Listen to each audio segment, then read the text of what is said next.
Sometimes life hides its deepest heartbreaks inside the people we think we know. When Emma walked into room 407 that evening, the dim hospital lights humming above her, her heart heavy from a long shift, she didn't expect her entire world to fall apart. She didn't expect to meet a man who would make her cry in ways she had never cried before. She didn't expect that the stranger lying unconscious on that bed was the love she had been mourning for 8 painful years. And yet, destiny brought her face to face with him, broken, silent, fighting for his life, a man she thought was buried in the ground. This is the story of a woman whose tears brought a miracle back to life. Emma Dawson was known as the strongest nurse in Willow Creek Hospital. Calm hands, steady voice, and a heart that carried too many scars. She smiled for her patients, encouraged their families, and comforted the dying. But inside, she lived every single day with a wound that never healed. 8 years earlier, her husband, Michael Dawson, disappeared during a hiking trip in the Colorado mountains. After months of search teams, hopeless nights, and unanswered prayers, the authorities declared him dead. Emma buried an empty coffin and half of her heart. But life didn't stop. She worked, she helped others, she carried her grief like a quiet shadow that followed her everywhere. On a cold Tuesday night, Emma picked up an extra shift. The ICU was short-staffed, and she knew the weight of losing someone. She didn't want another family to face that pain alone. The moment she entered room 407, she froze. A man had been found unconscious by the roadside, malnourished, bruised, his face covered with healed scars, and no identification. The police suspected homelessness, maybe long-term trauma.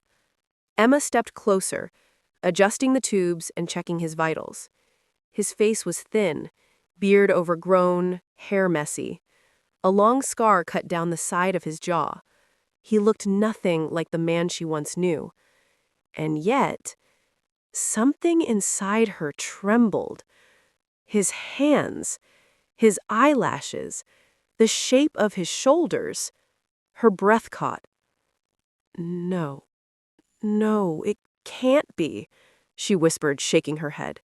But when she touched his wrist to check the pulse, her fingers brushed across a faint burn scar, the same one Michael got when he accidentally grabbed a hot skillet during their first Thanksgiving as a married couple.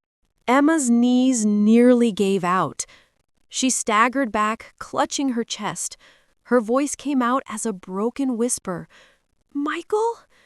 But he didn't move, didn't open his eyes, didn't speak. She called the doctor. Tests were run, blood samples taken. For hours, she paced the hallway, breathing fast, fighting back tears. Finally, at 3:17 a.m., the DMA results came back. Positive. Michael Dawson, her husband, alive. Emma collapsed against the wall, weeping uncontrollably. But the nightmare wasn't over. Michael had severe amnesia, likely from years of trauma and exposure. He had been living as a drifter, fending for himself, wandering through states with no memory of who he was or who he loved. The next morning, Emma sat beside him, holding his hand like it was glass.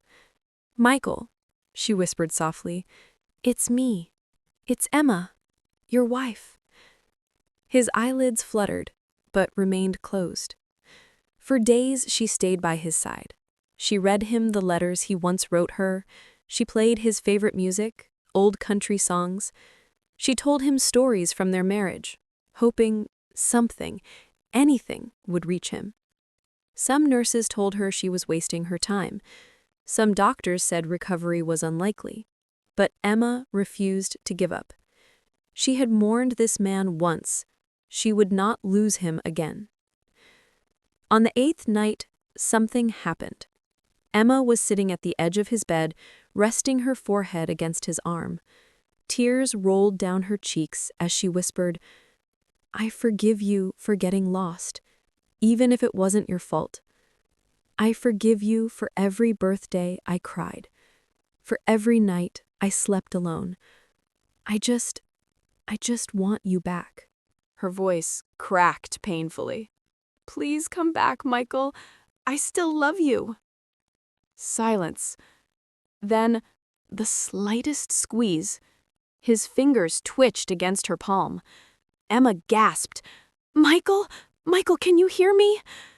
Slowly, painfully, he opened his eyes. They were weak, confused, clouded. But when he looked at her, a flicker of recognition surfaced.